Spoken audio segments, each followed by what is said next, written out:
अगर मैं आपको बताऊं, कोलकाता का ऐतिहासिक ईडन गार्डन्स आज का यह मुकाबला शुरुआत से ही बिल्कुल अलग स्तर का था, जहां सिर्फ दो टीमों की ताकत की लड़ाई नहीं बल्कि दो अलग क्रिकेट दर्शन का सीधा टकराव था। एक तरफ कोलकाता नाइट राइडर्स और जो अपने घरेलू मैदान पर आक्रामक क्रिकेट खेलकर मैच की कमान शुरू से अपने हाथ में रखना पसंद करती है, और दूसरी तरफ लखनऊ सुपर जायंट्स जो योजनाबद्ध क्रिकेट, शांत दिमाग और धैर्य के साथ विपक्ष को धीरे धीरे दबाव में लाकर मैच को अपनी ओर खींचते हैं। जी हाँ दोस्तों, ये मुकाबला सिर्फ स्कोर बोर्ड का नहीं था बल्कि माइंड गेम का था, जहां हर ओवर, हर फैसला, हर छोटे छोटे पल मैच की दिशा तय कर सकते हैं। और यही वजह थी कि टॉस जीतकर जब लखनऊ ने पहले गेंदबाजी चुनी, तभी साफ हो गया कि नई गेंद से दबाव बनाकर कोलकाता को रोकना चाहेंगे, और कोलकाता उस दबाव को तोड़कर शुरुआत से ही मोमेंटम अपने पक्ष में करना चाहेगी। पारी की शुरुआत में जब कोलकाता की ओपनिंग जोड़ी मैदान पर उतरी, तभी साफ दिख गया कि आज लखनऊ के गेंदबाजों को जरा भी मौका देने के मूड में नहीं है।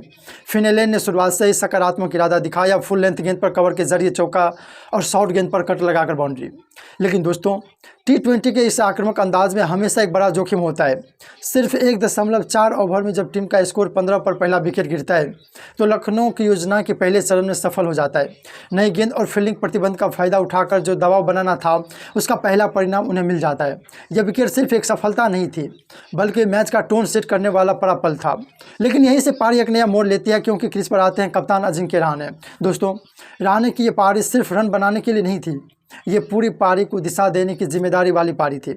उन्होंने शुरुआत में ही साफ कर दिया कि वे सिर्फ टिकने नहीं आए हैं बल्कि परिस्थिति को समझकर मैच की गति तय करने आए हैं। शुरुआत में धैर्य के साथ गेम को देखना, फिर धीरे धीरे गैप में शॉट लगाना, खासकर उनके कवर ड्राइव और स्क्वायर कट शानदार टाइमिंग के कारण थे। जब लखनऊ के गेंदबाज सटीक लाइन और लेंथ पर गेंदबाजी कर रहे थे, तब रहाणे अपने अनुभव से उन लाइन को तोड़कर रन निकाल रहे थे।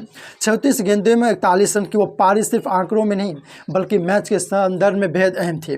दूसरी तरफ रहाणे के साथ क्रीज पर आए युवा अंग्रेज रघुवंशी ने आज अपनी प्रतिभा की शानदार झलक दिखाई। उनकी बल्लेबाजी में कोई डर नहीं था बल्कि आत्मविश्वास से साफ योजना नजर आ रही थी।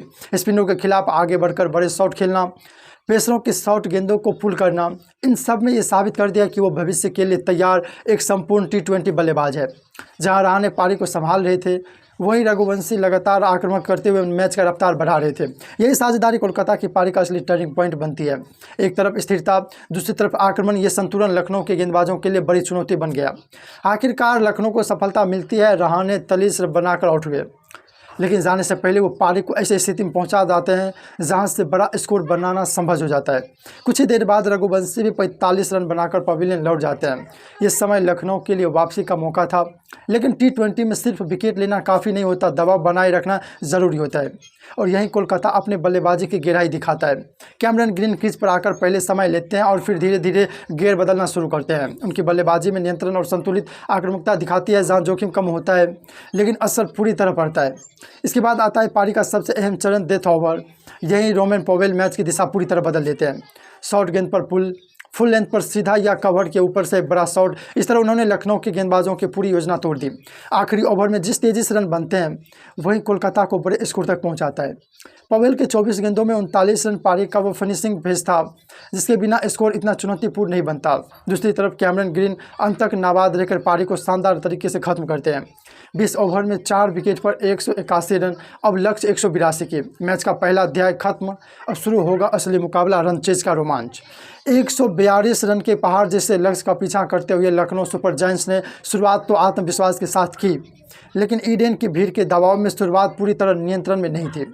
पावर प्ले में 56 रन जरूर बने, लेकिन लगातार अंतराल पर विकेट गिरने से लखनऊ की पारी कभी भी पूरी तरह से स्थिर नहीं हो पाई। मिचेल मार्श ने 15 और एडन मार्करम ने 22 रन बनाकर गियर बदलने की कोशिश की, लेकिन बड़ी साझेदारी नहीं बनने के कारण लखनऊ बैकफुट पर चला गया। यहाँ तक कि कप्तान ऋषभ पंत भी सिर्फ 10 रन बनाकर आउट हो गए। तब लगने लगा था कि मैच कोलकाता के हाथ में जा चुका है।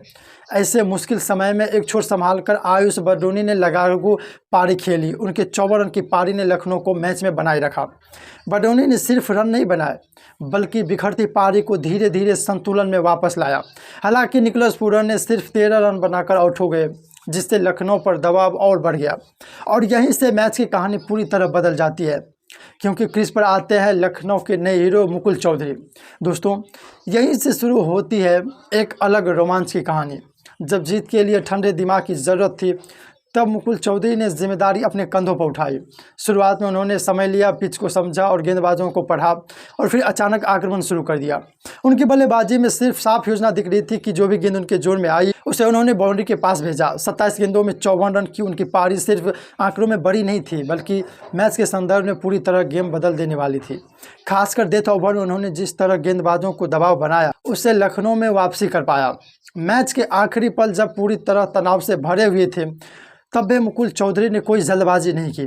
उन्हें पता था किस गेंदबाज को निशान बनाना है और किस गेंद को आखिर तक खेलना है। उनकी शाम सोच और सही फैसलों ने लखनऊ को जीत तक पहुँचाया। 20 ओवर में 7 विकेट खोकर लखनऊ सुपर जायंट्स ने 182 रन बनाकर 3 विकेट से शानदार जीत हासिल की। दोस्तों, ये रन चेज एक परफेक्ट प्लानिंग का उदाहरण बन गया। बिना किसी शक के आज के मैच के असली हीरो मुकुल चौधरी रहे, क्योंकि उन्हें सिर्फ तेज़ी से रन नहीं बनाए बल्कि स्थिति को समझकर मैच खत्म कर गया। उनकी ये पारी दिखाती है कि बड़े मैच जीतने के लिए सिर्फ बड़े नाम नहीं बल्कि सही समय पर जिम्मेदारी लेना ज़रूरी होता है। इस जीत के साथ लखनऊ सुपर जायंट्स ने यह साबित कर दिया कि दबाव कितना भी हो, अगर आत्मविश्वास और सही योजना हो तो कोई भी लक्ष्य हासिल किया जा सकता है। लखनऊ की जीत पर आपका क्या कहना है, और क्या मुकुल चौधरी की ये पारी सीजन की सबसे बेहतरीन फिनिशिंग है? अपनी राय जरूर कमेंट में बताएं और क्रिकेट के हर महत्वपूर्ण और ताज़ा खबर के लिए चैनल को सब्सक्राइब करें। मिलते हैं हम आपसे अगली वीडियो। धन्यवाद।